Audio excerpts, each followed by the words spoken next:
One day mankind will be ready to receive.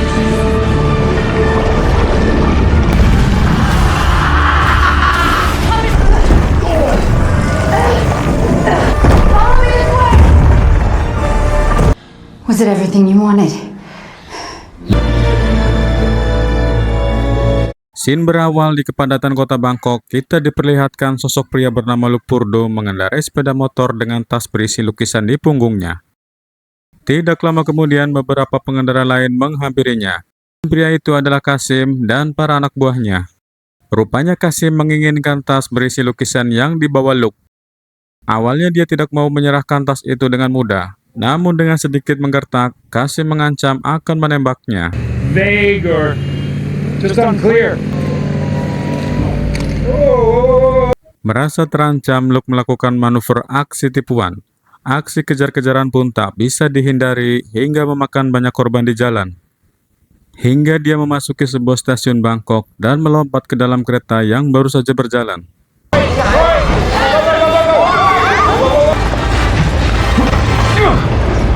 Baru saja dia masuk ke dalam kereta dan istirahat sejenak, dia dibangunkan oleh mimpi yang membayang-bayanginya sudah begitu lama.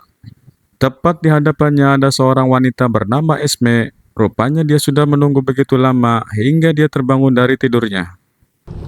You are not here. Where do we go? Dia juga menginginkan lukisan itu, tapi dia tidak sendiri. Dia membawa beberapa rekannya untuk merebut tasnya.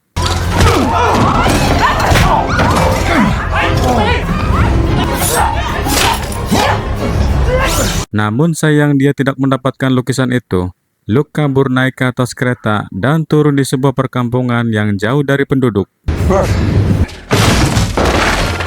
Just give me a sec. No more motorbikes, no more trains, not interested in. Scene berganti di kota London, tepatnya di sebuah galeri lukisan nasional Trafalgar Square. Luke menemui adiknya yaitu Charlotte yang kebetulan dia bekerja di sana sebagai kurator atau petugas penjaga karya seni dan rupa. Dia mengelabui adiknya dengan cara dia menyuruhnya melihat lukisan Yesus dan Bunda Maria dengan secara teliti. Take a look between the two angels. Pink toes. Lagi serius-seriusnya dia mengamati lukisan itu, namun tiba-tiba Luke mencuri lukisan yang ada di seberangnya. Charlotte mengejar dan memohon lukisan itu untuk dikembalikan. Namun Luke hanya ingin meminjam lukisan itu dan dia akan mengembalikannya asalkan dia ikut dengannya. Akhirnya polisi mengejar mereka berdua. Aksi kejar-kejaran pun terulang lagi.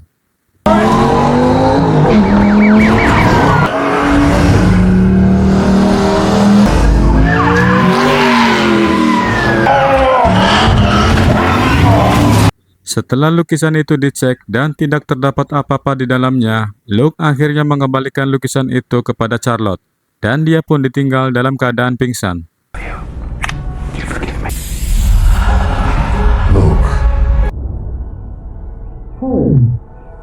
Saat dia kembali lagi ke museum, di situ sudah terdapat banyak polisi dan wartawan. Kebetulan di situ ada seorang detektif khusus Interpol bernama Jamal Abbas. Dia menangani banyak kasus pencurian lukisan di banyak galeri. Termasuk di situ kakaknya yang menjadi banyak incaran para polisi, karena dia adalah seorang pencuri terkenal di bidang karya seni dan rupa. As well as a curator? It doesn't appear that I need to be.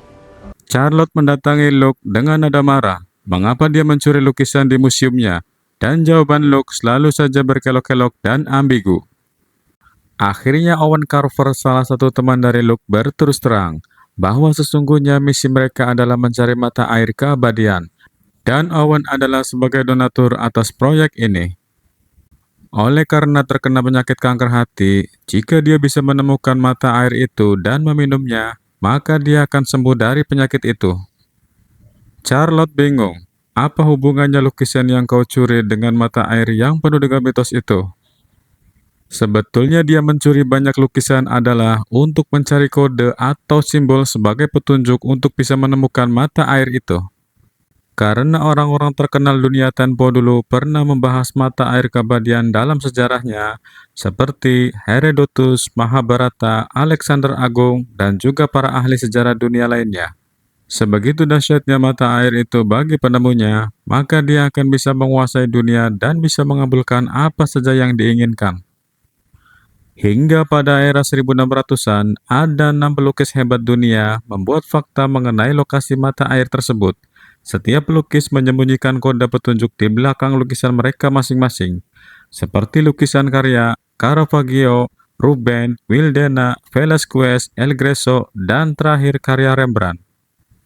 Namun sayang lukisan Rembrandt yang kemarin dicuri itu adalah lukisan Rembrandt yang palsu. Oleh karena itu dia mengembalikannya karena tidak terdapat kode atau petunjuk di dalamnya. Charlotte memberitahu pada Luke, pada tahun 1915 ada seorang miliarder Amerika berkebangsaan Belanda bernama Alfred Vanderbilt. Dia adalah penyuka lukisan karya Rembrandt yang kala itu dia membawanya ke dalam kapal pesiar terbesar pada waktu itu, yaitu kapal Lusitania. Dalam perjalanannya, kapal itu dibom oleh pasukan Nazi yang kemudian tenggelam di perairan Laut Lepas Irlandia. Vanderbilt. He was known to have I'm going to the library. Oleh karena itu, Luke dan Charlotte mencoba mencari lukisan itu ke dalam kapal Lusitania di dasar laut. Yang kemudian potongan kapal itu diangkat oleh pelampung-pelampung yang besar hingga akhirnya kapal itu terangkat ke atas untuk lebih mudah mencari lukisan tersebut. Menurut kabar, lukisan itu disimpan di dalam berangkas kedap air, maka besar kemungkinan lukisan itu masih utuh di dalamnya.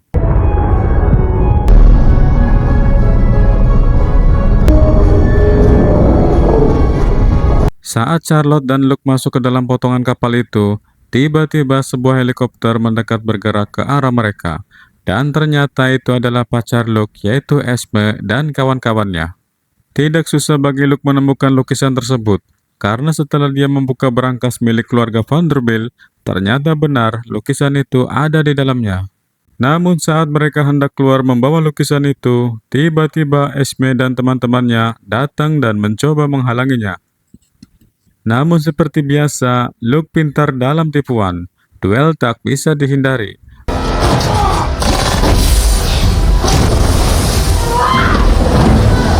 Mereka mencoba kabur karena sebentar lagi kapal akan segera tenggelam. Namun sayang kaki Luke sedikit tersangkut oleh jaring di dalam kapal itu, dan akhirnya mereka bisa lolos.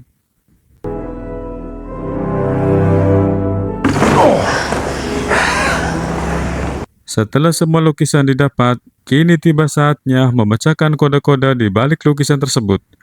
Kode-kode di belakang lukisan tersebut mengisyaratkan seperti anagram atau permainan kata yang susunannya dibolak-balik yang mengandung arti tertentu. Ada yang mengartikan nama tempat, angka, sampai dengan kata sifat seperti kata jahat. Charlotte sepertinya sedikit paham tentang sejarah. Menurutnya keenam lukisan tersebut selesai pada tahun 1600-an. Itu artinya Raja Inggris pada saat itu bernama James I, dan Raja Skotlandia yang keenam bernama James juga.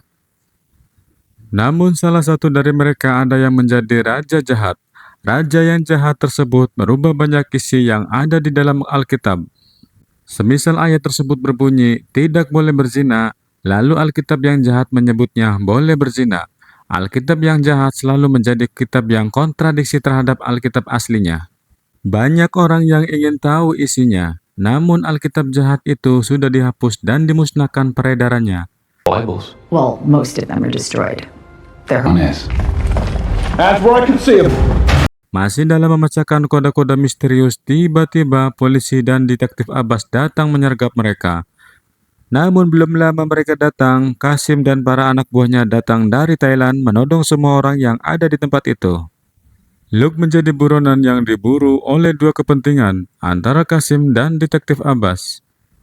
Saat anak buah Kasim dan anak buah detektif Abbas adu baku tembak, seperti biasa Luke lolos dalam penyergapan itu.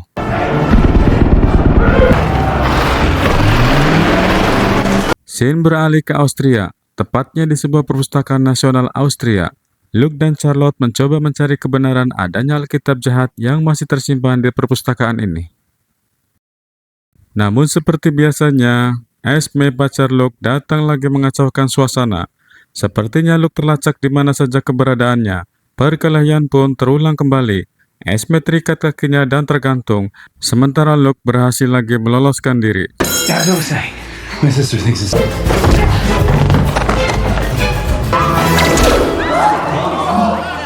Karena waktunya tidak cukup untuk mempelajari isi Alkitab jahat itu, Luke mencurinya lalu kabur melalui lubang perpustakaan itu menuju ke sebuah parit di bawahnya.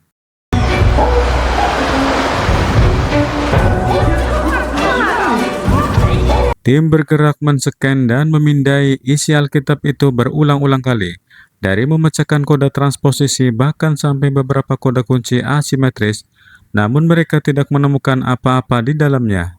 Namun Thomas, anak kecil berumur 11 tahun itu, tidak yakin bahwa kode itu adalah numerik atau sebuah angka, melainkan itu adalah sebuah kode nada musik, kode universal yang semua orang menggunakannya. Untuk meyakinkan mereka semua, Thomas memainkan nada tersebut di laptopnya. Dan benar saja, itu adalah susunan tangga nada yang membentuk sebuah lagu, dan lagu itu berjudul Air di Gurun. Lagu itu tidak tertulis penciptanya, namun itu adalah sebuah lagu untuk menghormati 7 keajaiban dunia kuno dulu. Setelah dipetakan, maka tersusunlah seperti huruf membentuk pola huruf M. Kemudian dicocokkan polanya dengan peta 7 keajaiban dunia kuno, dan disamakan dengan kode ke-6 lukisan yang mereka curi. Semua ke-6 kode tersambung pada masing-masing tempat, kecuali ada satu keajaiban dunia yang belum tersambung. Lalu Charlotte menebaknya bahwa itu adalah piramida Giza. Akhirnya mereka sepakat dan berkemas mempersiapkan semuanya menuju ke Mesir. Scene berganti di kota Vatikan. Esme bertemu dengan Elder. Dia adalah seorang penatua atau pemimpin jemaat di sebuah gereja Vatikan. Esme merasa bersalah terhadap Elder. Alkitab jahat itu kini telah dicuri oleh Luke dan teman-temannya. Karena Alkitab itu berisi kode-kode yang membuat orang bisa menemukan mata air abadi, maka hal itu akan mengancam keselamatan dunia. Jika mata air abadi itu ditemukan oleh orang yang salah, maka dia akan hidup abadi dan menjadi orang yang terkuat dan berkuasa atas segalanya. Maka hal itu sangat berbahaya bagi semua orang. Karena itu, Elder berpesan kepada Esme, dia belum terlambat mencegah Luke dan teman-temannya untuk menemukan mata air itu. Lalu Elder memberinya sebuah kunci kuno kepada Esme, yang dia akan tahu manfaatnya untuk apa. Maka pergilah menuju ke piramida Giza sebelum Luke dan teman-temannya pergi ke sana. Scene berganti ke Mesir. Luke bertemu dengan seseorang arkeolog bernama Profesor Bishara. Dia yang akan menunjukkan jalan masuk menuju piramida Giza. Ketika Profesor akan menuntun mereka memasuki lorong piramida tersebut, Owen memerintahkan anak buahnya untuk membongkar sebuah tembok menuju lorong bawah tanah. Namun Profesor melarangnya membongkar ruangan itu, apalagi dengan merusaknya, karena ini adalah tempat yang suci. Karena tidak mendapatkan izin dari Profesor, di sini mulai terlihat watak asli Owen seperti apa. Dia sedikit arogan, memaksa Profesor keluar atau ditembaknya. You see the prize that's waiting on the other side of that wall. Detektif Abbas tiba di lokasi tersebut. Namun suasana itu menjadi kacau karena kedua belah pihak saling baku tembak setelah tidak diperbolehkannya Detektif Abbas untuk masuk ke dalam piramida tersebut.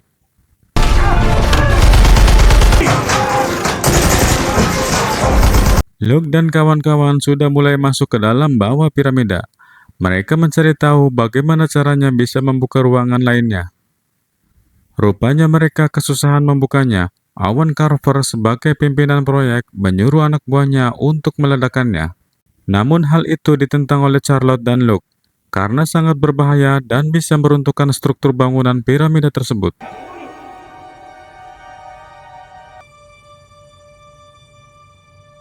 Saat mereka berdebat kebingungan bagaimana cara membukanya, Thomas yang pintar dalam bermain musik mencoba memainkan alat musik kuno yang ada di hadapannya. Seketika itu, seisi ruangan bereaksi bergetar dan menggema, seperti terkoneksi dengan sebuah alunan musik bahwa itu adalah sebuah kunci masuk ke dalamnya.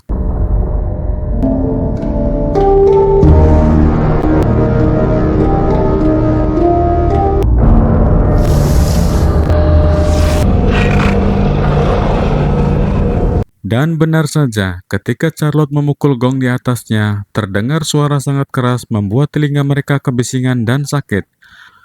Perlahan tempat itu bereaksi, kemudian membuka sebuah lubang bawah tanah menuju ke tempat rahasia lainnya.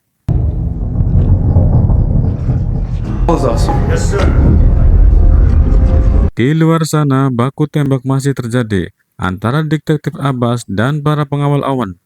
Namun saat di antara mereka adu baku tembak, Esme datang dan melumpuhkan anak buah Owen dari belakang.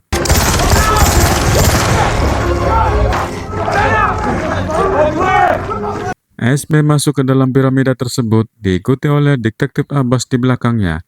Namun mereka harus berhadapan dengan anak buah Owen yang menjaga lokasi itu.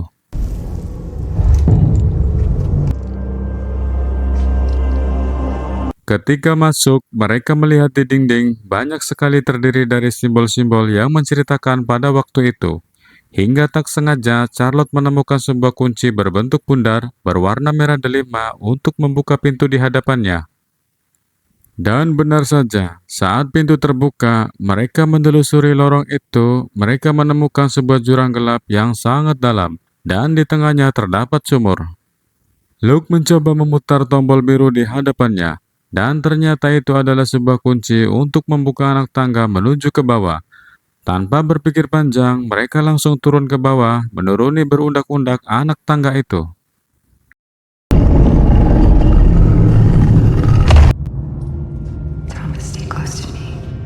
Hingga mereka sudah di hadapan bibir sumur itu, mereka semua kaget. Tiba-tiba lantai yang mereka injak bergerak melebar, membuka anak tangga menuju dasar sumur mata air itu.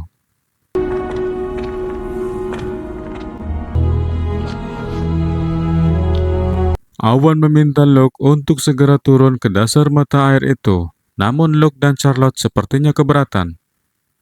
Menurut Luke, kita semua mendukung Owen untuk menyembuhkan penyakitmu. Mengapa tidak kau saja yang turun ke bawah? Namun itu rupanya adalah sebuah alasan agar dia terwujud impiannya untuk menemukan mata air abadi itu. Dan di sini Owen sekali lagi menunjukkan watak aslinya, bahwa sesungguhnya mereka adalah tikus percobaan untuk proyek yang dia rencanakan dari dulu. Whoever's in there is Not be naive as to the reason we're here. This is the most valuable. going or not. Owen memaksa Luke untuk segera cepat turun ke bawah. Dengan terpaksa, dia menembak lengan kirinya. Dengan langkah hati-hati dan terpaksa, Luke mencoba mendekati sumber mata air itu. Saat dia menyentuhnya, tiba-tiba semua air datang ke arahnya dan membuatnya melayang.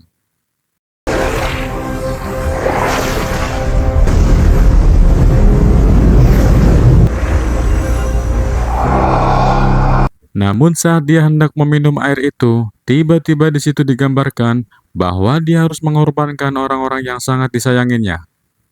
Dengan rasa tak tega dan iba, Luke mengurungkan niat untuk meminumnya, dan seketika itu juga luka tembak di tangannya sembuh sedia kala. Melihat dia sembuh, Owen mencoba menembaknya berkali-kali, dan benar saja, tembakannya itu tidak membuatnya dia mati.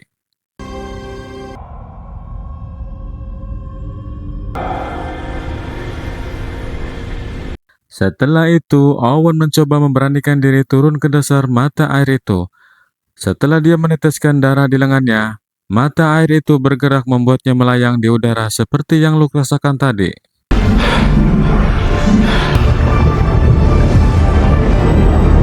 Melihat kejadian itu, Esme dari atas mencoba menutup aliran mata air tersebut.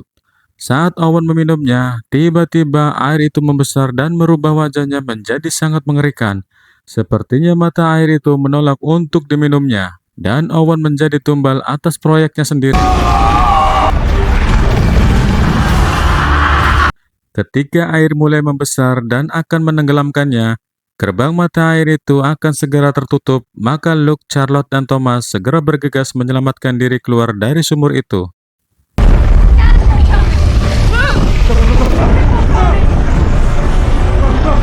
Dan anak tangga itu satu persatu mulai menutup kembali. Mereka berlarian menyelamatkan diri. Begitu juga dengan pintu-pintu yang sebelumnya terbuka, kini menutup lagi.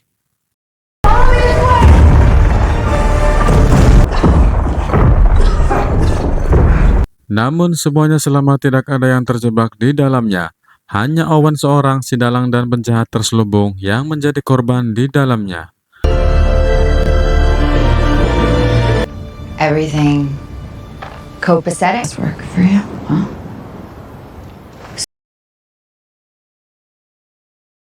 Dan film pun selesai.